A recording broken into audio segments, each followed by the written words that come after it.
2부에서는 이제 이렇게 금융자산도 많이 가지고 있고, 이제 약간 해외 롱스테이, 뭐, 유학, 이렇게 이제 인생을 즐기는 분들이 많았던 것 같은데요. 보니까 좀 비교적 많이 좀 풍요로운 삶을 좀 살고 계신 것 같은데, 근데 이번에 이제 보내주신 자료 3부를 보니까 오히려 그 반대로 노후 빈곤에 대해서 설명해 주신다고 하셨거든요. 근데 약간 이게 좀 정반대 내용이라 조금 좀 생소합니다. 아, 네네. 아, 그러실 수 있는데, 아까도 이제 뭐, 연금 소득이 이제 일본이 좀 높다, 이런 얘기도 말씀드리고, 여러 가지 그 상황에 대해서 말씀을 드렸는데, 일본도 누구나가 다 이렇게 부자처럼 여유 있는 노후 생활을 보내는 게 아니라, 그 중에 일부는, 노후 준비가 덜 돼서, 또 연금도 적게 받고, 생활이 힘들고, 그래서 굉장히 노후 빈곤에 빠지는 이런 계층도 일본도 계속 나타나고 있거든요. 근데 이제 그런 계층들이 옛날에는 좀 그렇게 많지가 않았는데 점점 좀 늘고 있습니다. 그래서 그 늘은 분들이 왜 늘었을까? 또 어떻게 평소에 정말 이렇게 노후 준비를 안 했기 때문에 그런 건가? 그런 사람들만 그렇게 되는 건지 아니면 중산층으로 잘 있다가 뭔가 어떤 계기가 있어서 빈곤층으로 전락하는 건지 이런 것들에 대해서 좀 궁금해가지고 그런 걸 좀 제가 조사를 좀 해봤습니다. 그럼 이제 그만큼 이제 양극화가 조금 더 진행되고 있다는 얘기겠죠?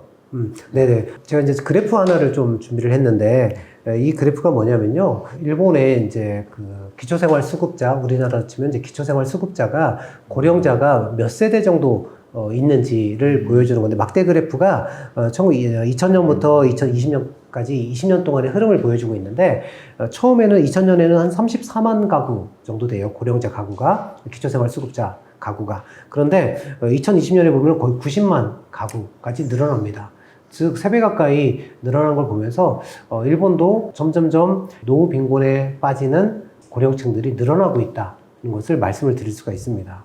이렇게 드러났다는 거 보니까 2부에서 이제 막 1억 총중류 사회라고 말씀하신 것처럼 중산층이 엄청 두터웠잖아요. 근데 그러면 그 중산층에서 탈락을 해서 노후 빈곤에 빠진 분들이 계신다는 건가요? 아, 네. 좋은 질문을 주셨는데요. 네.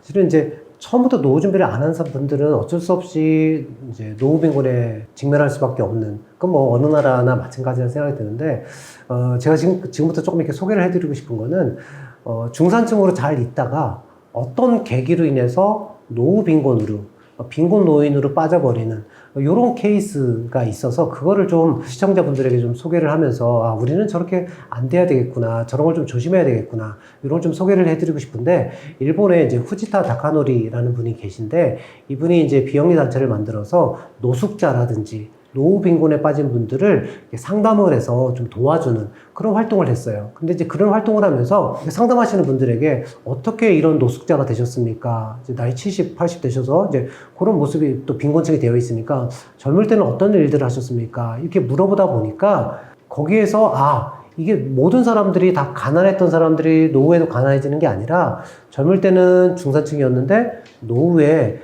빈곤층으로 전락하는 몇 가지 패턴이 있다는 걸 알게 된 거예요. 그 패턴을 좀 5가지가 있는데 그 하나씩 좀 여러분들에게도 좀 소개를 해드릴까 합니다. 먼저 이제 첫 번째 소개를 해드리고 싶은데, 첫 번째가 뭐냐면요. 우리나라도 요즘에 젊은 친구들이 이제 취업이 안 돼서 특히 이제 굉장히 이제 힘들어하고 대학을 졸업해도 취업이 안 돼서 되게 상처도 받고 힘들어하고 있는데, 실은 일본에서는 1990년대에 버블이 깨지고 80년대 경제 버블이 있었고 90년부터 이제 버블 경제가 깨지면서 경기 침체가 이제 쭉 이어지면서 잃어버린 20년, 30년 얘기를 하고 있는데, 그때 이제 취업이 안 돼가지고 그때부터 취업이 안 되니까 편의점에서 아르바이트를 하고 이런 사람들도 늘어났어요. 그래서 이제 후리타라는 단어가 일본에서 만들어진 건데, 그것과 함께 취업을 몇 번을 해도 계속 거절당하고 이러다 보니까 마음의 상처가 돼서 집에 처박혀가지고 게임만 하고 나가지도 않고 이런 운둔 생활을 하는 이런 젊은이들이 이제 히키코모리라고 해요, 일본어로. 이제 지금은 이제 영어로도 그냥 히키코모리 그렇게 쓰고 있는데, 우리나라에서 많이 씁니다. 네네. 그 히키코모리가 점점 늘기 시작했어요. 그래서 젊은이들을 어떻게 집 바깥으로 내보낼까, 이게 굉장히 큰 이슈였는데, 노인 빈곤하고 이게 어떻게 접목이 되냐면, 그 20, 30대 젊은 친구들이 20, 30년이 지나고 나니까 30, 40대가 된 거예요. 또 40, 50대가 된 거고. 그래서 그 부모가 70, 80대신 부모님들이 이제 40대, 50대 된 그 히키코모리를 데리고 살 수밖에 없는 게 된 거예요. 그래서 부부가 둘이 생활하기도 각박한데 이 40, 50대 된 아들, 딸을 집에서 데리고 있으면서 잘 생각해 보시면 집에만 계속 처박혀 있다 보니까 이제 정서적으로도 안 좋아진 거예요. 그래서 우울증도 걸리고 이제 병원 치료까지 해야 돼요. 그리고 집에만 있다가 운동도 안 하다 보니까 몸도 안 좋아요. 그래서 의료비까지 발생해요. 내가 나이 70, 80이 돼서 나도 의료비도 써야 되고 생활비도 써야 되는데 자식까지 그걸 해야 되는 거죠. 그래서 일본 정부에서 처음으로 도대체 40세부터 60세까지 얼마나 그 히키코모리가 있는지를 처음으로 조사를 했어요. 그랬더니 놀라지 마세요. 61만 명이나 나오더라고요. 그 61만 명이나 되는 분들이 40세에서 64세까지 정말로 웬만한 중소대도시 그럼요. 같은데요. 네. 그럼요. 엄청난 이제 인구인 거고 40세에서 60세. 그래서 오죽했으면 히키코모리를 살려내자 뭐 이런 책도 있고요. 정말로 이 사회적으로 큰 문제입니다. 그런데 저는 우리나라를 보면서도 최근에 젊은이들이 대학을 졸업해도 취업률이 굉장히 높지가 않아요. 그리고 젊은 층들의 취업이 안 돼서 굉장히 고민하고 또 실패하고 이러면서 내가 사회에서 버림받았나? 나는 사회에서 쓸모없는 인간인가? 이런 생각을 갖게 되는 젊은이들도 늘고 있는 것 같아요. 굉장히 좀 마음이 아픈데 그래서 이렇게 히키코모리의 자녀를 데리고 있는 고령층들이 노인 빈곤에 빠지더라. 이런 일본의 사례가 있기 때문에 여러분들의 우리 그 강의를 지금 얘기를 듣고 계신 분들은 꼭 자녀가 사회 출발을 할 때 좀 너무 이렇게 좋은 회사 가면 좋겠지만 너무 눈높이를 높이지 마시고 조금 눈높이를 낮춰서라도 사회생활을 시작할 수 있도록 지원해주고 격려해주고 이게 굉장히 중요한 것 같아요. 그렇게 출발하지 않게 되면 더 나이가 들어가면 더 사회에 들어가지 못하게 됩니다. 그러면서 장기적으로는 일본처럼 히키코모리가 될 수도 있는 위험성도 있으니까 사회생활을 이렇게 잘 시작할 수 있도록 많은 격려와 지지가 좀 부모님들이 좀 해줘야 되지 않을까 이런 생각을 하게 됩니다. 궁금한 게, 근데 우리가 흔히 이제 뭐 일본은 이제 취업이 엄청 잘 된다. 일자리가 오히려 지금은 구직난이 아니라 구인난이 지금 대세인 그런 사회로 알고 있는데, 근데 취업 활동을 제대로 안 하는 사람들도 꽤 많다. 이런 방금 말씀하신 것 중에 그런 부분이 있는 것 같아서 그냥 궁금해가지고. 네네네. 통념과 좀 달라서요. 네. 좋은 질문을 주셨는데요. 네. 지금 이제 일본에서 나타난 히키코모리, 40세부터 60세 히키코모리는 1990년대에 취업이 안 돼가지고 그때 이제 엄청 호황기였다가 갑자기 침체기가 확 오니까 90년대에는 취업이 너무 안 된 거예요. 그래서 2000년 전후에도. 그래서 이제 취업을 못했는데 내가 나이가 30대 중반이 되고 40이 되다 보니까 대졸 신입사원 모집하는데 못 들어가는 거죠. 그렇다고 해서 경력직으로 들어가려고 했는데 경력직도 안 되는 거예요. 이런 사람들이 엄청 늘어나는 상태인 거고 그래서 그 사람들이 이제 나이가 들어서 지금 상태가 된 거고 현재 일본의 대학생들은 정말 취업 잘 됩니다. 왜냐면 애들이 너무 줄었어요. 일본에서는 1년에 200만 명 태어나다가 지금 100만 명 태어나거든요. 이 100만 명 애들이 지금 이제 취업하고 막 이래요. 제가 이제 대학교에 이제 중교수로 가서 보니까 작년에 취업률이 95%더라고요. 대학생들의 그 대학교 취업률이 95%예요. 거의 다 돼요. 우리나라는 지금 60, 70%도 안 되고 이러거든요. 그런데 그러니까 취업의 의사만 있으면 거의 다 돼요. 지금 그러면 이제 일본 대학에서 지금 교수로 재직하고 계시잖아요. 네네. 제자분들 중에서도 이제 좀 취업한 제자들.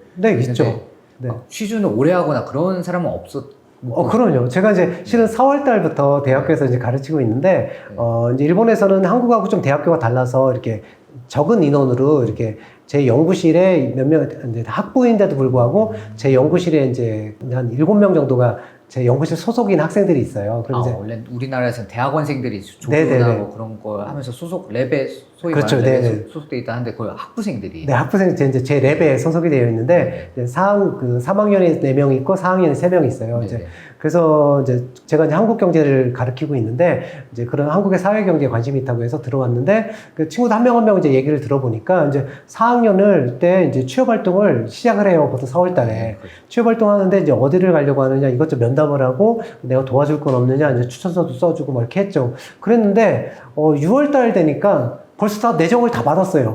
3명이 다 취업을 다 한 거예요. 그래서 교수님 저 취업했어요. 다 연락이 오는 거예요. 여러 가지 이렇게 도와줘서 고맙습니다라고. 그리고 그래서 이제 대학교에 취업을 담당하는 그 부서가 있기 때문에 물어봤더니 거의 상당 부분이 거의 취업이 됐더라고요, 이미. 돼가지고, 그래서 이제 뭐 2군데, 3군데 되는 애들도 많고, 그래서 그걸 선택해서 가는 거죠. 지금은 왜냐면 일자리는 많은데 저출산 때문에 아이들이 줄어든 상태에서 그대로 나이가 들다 보니까 이렇게 된 거예요. 근데 우리나라도 지금 저출산 막 난리가 났잖아요. 보시면 26만 명, 7만 명이 20년 뒤에는 얘네들이 대학교 졸업해서 예를 들면 취업할 때가 됐을 때는 이제 정말 일자리는 있는데 애들이 없는 거예요. 2010년대생, 20년대생 네네. 정말 그 애들은 네네. 취업 걱정 안 해도 돼요. 정말 그렇게 됩니다. 지금 제 자녀들도 별로 걱정 안 해요, 저는. 나중 되면은 일자리 부족해요. 예, 그러니까 일손이 부족해, 일손이. 네. 그래서 어쩔 수 없이 그 경력직을 신입사원 뽑기가 너무 힘드니까 경력직을 뽑거나 신입사원들한테는 오히려 더 많은 베네핏, 혜택을 주면서 제발 우리 회사 와달라. 이렇게도 많이 합니다. 회사가 젊어지기 위해서. 정말 저는 이제 뉴스에서만 봐서 에이 설마 진짜 그러겠어라고 생각을 했는데 이제 현지에서 지금 네. 그걸 직접 느끼신 거죠. 네, 그럼요. 체험을 하시고. 네네네. 그리고 또, 문제가 뭐냐면, 젊은 친구들이 그렇게 이제 취업이 막 되잖아요. 그러면 힘들고 어려운 일을 안 하려고 그래요. 우리나라도 그렇지만 일본도 마찬가지입니다. 그러다 보니까 뭐 택배기사 이런 거는 되게 힘들잖아요. 그리고 택배기사 안 하려고 그래요. 그러다 보니까 택배 서비스가 질이 더 안 좋아졌어요. 제가 젊을 때 가서 14년을 일본에서 살다가 한국에 들어와서 14년을 또 한국에서 직장 생활도 하고 연구소에도 있다가 다시 제가 일본에 갔는데 놀라운 게 택배 서비스 질이 더 안 좋아진 거예요. 왜냐면 이제 집에 가서 없으면 연락이 와서 다시 또 찾아와주고 시간도 맞춰서 언제 원하십니까? 이렇게 그 시간대에 맞춰서 와주시고 되게 이렇게 친절했었는데 점점 그런 게 없어지더라고요. 왜냐면 일할 사람이 없어서 그런 거예요. 그리고 예를 들면 가서 제가 이제 4월 달에 이제 가서 가족들 데려가서 에어컨을 설치를 하는데 예를 들면 우리나라 치면은 뭐 이제 롯데마트에 가서 예를 들면 에어컨을 샀어요. 그래가지고 이제 주문을 했어요. 그러면 와서 설치기사가 설치를 해줘야 되잖아요. 그런데 어떻게 얘기하냐면 언제 설치를 할지를 모릅니다. 그 연락처만 주시면 가기 이틀 전에 연락을 주겠습니다. 그래서 이제 기다렸어요. 근데 이틀 전에 연락이 왔어요. 그럼 이제 몇 시쯤에 온다고 해야지 저도 집에서 기다릴 거잖아요. 그런데 몇 시에 갈 줄은 모르겠습니다. 다른 데가 끝내야 갈 수 있습니다. 이러는 거예요. 그냥 에어컨만 집으로 배달만 해주고 나서 택배를 이용해서 이런 거예요. 왜냐면 일손이 모자라는 거예요. 그런 쪽의 일들이 일손이 모자라다 보니까 이제는 뭐 이제 그쪽이 갑이 된 거예요. 언제 해달라 하고 하면은 추가 비용을 10만 원 내야 돼요. 정확하게 그걸 원하려면. 그래서 모든 그런 서비스를 원할 때 시간이 많이 걸리고 맞추기 어렵고 이렇게 됐어서 깜짝 놀랐어요. 가서 보니까. 그만큼 이제 육체 노동이나 좀 힘든 일을 네. 하는 사람들이 정말 많이 줄어든. 네네. 많이 줄어듭니다. 그래서 점점 일본도 그래서 어쩔 수 없이 동남아에서 여기에는 뭐 그 원고에도 그런 얘기는 없는 내용이지만 예를 들면 아까 이제 고령자가 늘어났기 때문에 80세 이상이 1200만 명이 넘었었다고 했잖아요. 네. 그럼 누군가 그분들을 돌봐야 돼요. 조금 뒤에 이제 간병 얘기도 조금 나오긴 하는데 돌볼 사람이 뭐 가족도 마찬가지지만 국가 차원에서도 돌볼 사람이 없는 거예요. 그래서 간병인을 수입을 합니다. 필리핀이나 태국이나 베트남이나 수입을 해요. 그런데 문제가 있어요. 나이 드신 70, 80대 이런 분들을 요양원에 계신 분들도 있는데 요양원에서 일할 사람들이 없는 거예요. 일본 젊은 애들이 일 안 하려고 힘드니까. 그러니까 요양원에서 일할 사람을 수입을 했는데 일본어를 못하는 거예요. 그래서 일본어 교육을 열심히 시킵니다. 물론 일본 오기 전에 교육도 시켜요. 그런데 필리핀이나 베트남이나 태국이나 한자 문화가 안 해요. 한자가 없어요. 그래서 최소한의 일본어 시험을 합격을 하면 비자를 주겠다 이렇게 했는데 처음에 임시로 있다가 시험에 다 떨어지는 거예요. 어려운 거예요. 일본어가 어려운 거예요.